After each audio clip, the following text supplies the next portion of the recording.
L సలాం books పాడ్కాస్ట్కు స్వాగతం. ఈరోజు మనం 1970ల నాటి న్యూయార్క్ నగరపు కఠినమైన వీధుల్లోకి ప్రయాణించబోతున్నాం. అక్కడ జరిగిన ఒక అద్భుతమైన నిజజీవిత కథ, the class and the switch blade. ఇందులో ఒకవైపు విశ్వాసం, మరోవైపు హింస, ఈ రెండూ ఎలా తలపడ్డాలో చూద్దాం. సినిమా మొదలవగానే మనకు వినిపించే మొదటి మాట ఇదే. అంటే ఇది మనకు ఒక రకమైన హెచ్చరిక లాంటిది. మనం చూడబోయేది ఎవరో రాసిన కట్టుకథ కాదు, న్యూయార్క్ వీధుల్లో నిజంగా జరిగిన నమ్మశక్యం కాని ఒక నిజం. సరే, ఆ నిజంలోకి అడుగుపెడదాం. సరే, మన కథ మొదటి భాగంలోకి వచ్చేద్దాం. ఇక్కడ ఒక పల్లెటూరి బోధకుడు తనకు ఏమాత్రం సంబంధం లేని ప్రపంచంలోకి, అంటే 1970ల న్యూయార్క్ సిటీ గ్యాంగుల మధ్యలోకి ఎలా అడుగుపెట్టాడో చూద్దాం. ఇక్కడ చూడండి, ఈ తేడా ఎంత స్పష్టంగా ఉందో. ఒకవైపు డేవిడ్ విల్కర్సన్, ఆయనది పెన్సిల్వేనియాలోని ఒక చిన్న ఊరు. ఆయన చేతిలో ఉన్న ఆయుధం ఒక బైబిల్. మరోవైపు న్యూయార్క్ వీధుల్ని ఏలే గ్యాంగులు, వాళ్ల చేతుల్లో కత్తులు, గొలుసులు. ఆయన సందేశం ప్రేమ అయితే, వాళ్ల లక్ష్యం మాత్రం ఘర్షణ, రక్తం పారించడమే. సహాయం చెయ్యాలనే మంచి ఉద్దేశమే, కానీ ఆయన చేసిన మొదటి పని చూడండి. ఏకంగా గ్యాంగ్ మెంబర్స్ విచారణ జరుగుతున్న కోర్టులోకి వెళ్లి జడ్జ్తో మాట్లాడాలని చూశాడు. ఇంకేముంది, కోర్ట్ అతన్ని బయటకు గెంటేయడమే కాదు, కాసేపు అరెస్టు కూడా చేసింది. అప్పుడు అర్థమైంది తను అడుగుపెట్టిన ప్రపంచం ఎంత కఠినమైనదో. ఇక బయట వీధుల్లోకి వస్తే ఓ ఇద్దరు డ్రగ్ అడిక్ట్స్ అతన్ని దోచుకోబోయారు. కాని అదే సమయంలో అతనికి లిటిల్ బో అనే ఒక గ్యాంగ్ కుర్రాడితో పరిచయమైంది. ఆ కుర్రాడు ఇతని కొత్త బూట్లు చూసి అడిగితే విల్కర్సన్ ఒక్క క్షణం కూడా ఆలోచించకుండా వాటిని తీసిచ్చేశాడు. కాని ఆ కుర్రాడు ఏం చెప్పాడో తెలుసా? ఇక్కడుంటే నిన్ను ముక్కలు ముక్కలుగా నరికేస్తారో అని హెచ్చరించాడు. సరే, ఇక్కడి నుంచే అసలు కథ మొదలవుతుంది. రెండు ప్రపంచాల మధ్య ఘర్షణ. ఒకవైపు శాంతి సందేశం, మరోవైపు హింస తప్ప ఇంకేమీ తెలియని గ్యాంగ్ కల్చర్. ఈ రెండూ ముఖాముఖి తలపడితే ఎలా ఉంటుంది?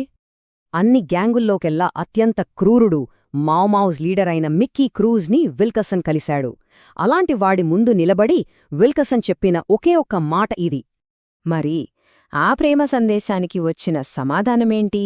ఇది: నిక్కీ నుంచి ఎలాంటి ప్రేమలేదు, కేవలం బెదిరింపే. నా దగ్గరకొస్తే చంపేస్తా అన్నాడు. వాళ్ళిద్దరి మధ్య ఉన్న తేడా ఏంటో ఈ ఒక్క మాటతో తెలిసిపోతుంది. చంపేస్తా అన్న బెదిరింపుకు విల్కర్సన్ భయపడ్డాడా? అస్సలూ లేదు. ఆయనిచ్చిన సమాధానం నిక్కీని కూడా షాక్కి గురిచేసింది. అంటే ఇక్కడ భయాన్ని విశ్వాసం జయించింది. ఈ గ్యాంగ్స్ జీవితంలో రంబుల్ అనే మాట పదే పదే వినిపిస్తుంది. ఏంటి ఈ రంబుల్? ఇది మామూలు గొడవ కాదు. ఒక ఏరియా కోసం లేదా పరువు కోసం రెండు గ్యాంగులు ముందుగానే ప్లాన్ చేసుకుని చేసే ఒక పెద్ద యుద్ధం లాంటిది. అందులో కత్తులు, గొలుసులు అన్నీ వాడతారు. ఇక్కడే కథ ఒక పెద్ద మలుపు తీసుకుంటుంది. విల్కర్సన్కి ఒక ఆలోచన వచ్చింది. గొడవలు ఆపడానికి గ్యాంగులన్నింటినీ ఒకే చోటికి పిలిచి ఒక ర్యాలీ ఏర్పాటు చేద్దామని అనుకున్నాడు. కాని గ్యాంగుల ప్లాన్ వేరే ఉంది. విల్కర్సన్ ప్లాన్ చాలా సింపుల్. గ్యాంగులన్నీ ఒకచోట ఉంటే వాళ్లతో శాంతి గురించి మాట్లాడి ఈ హింసను ఆపచ్చు అని ఆయన ఆశ. కాని అదే ర్యాలీని అడ్డం పెట్టుకుని గ్యాంగులు ఒక భయంకరమైన స్కెచ్ వేశాయి. అందర్నీ ఒకే చోట చేర్చి తలుపులన్నీ లాక్ చేసి అక్కడే ఫైనల్ వార్ మొదలుపెట్టాలని వాళ్ల ప్లాన్. ఆ రోజు గెలిచిన గ్యాంగే మొత్తం సిటీని ఏలాలి. ఇంతకన్నా పెద్ద కుట్ర ఉంటుందా? ఇంత టెన్షన్ మధ్యలో విల్కర్సన్ చేసిన పడి చూడండి.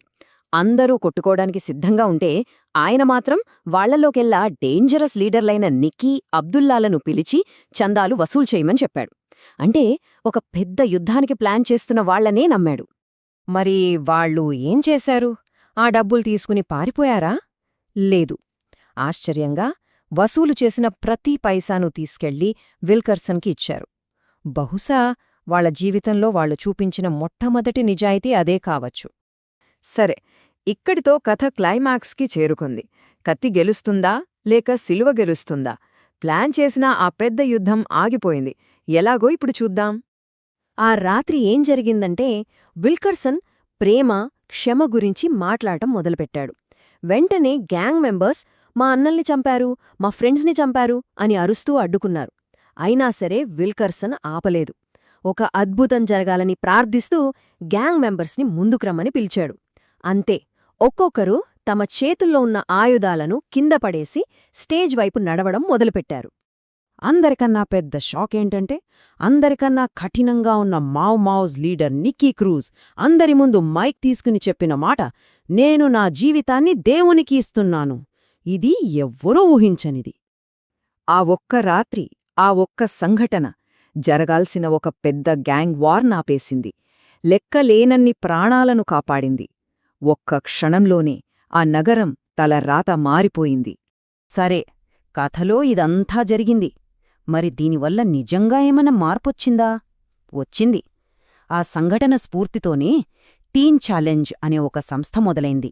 దారి తప్పిన యువతకు సహాయం చేయడానికి ఆ రోజు మొదలైన ఆ సంస్థ ఈ రోజుకి ప్రపంచవ్యాప్తంగా వేల మందికి సహాయం చేస్తూనే ఉంది. ఈ మొత్తం కథకు ముగింపుగా సినిమాలో చెప్పిన ఈ ఒక్క మాట చాలు: కత్తి కంటే శిలువ శక్తివంతమైనది.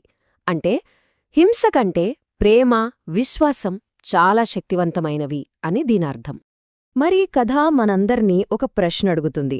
ఎలాంటి షరతులు లేని ప్రేమ తరతరాలుగా పేరుకుపోయిన ద్వేషాన్ని నిజంగా ఆపగలదా? దీని గురించి ఆలోచిస్తూ ఉండండి. విన్నందుకు ధన్యవాదాలు. మరిన్ని విశ్లేషణల కోసం మా ఛానల్కు తప్పకుండా సబ్స్క్రైబ్ చేసుకోండి.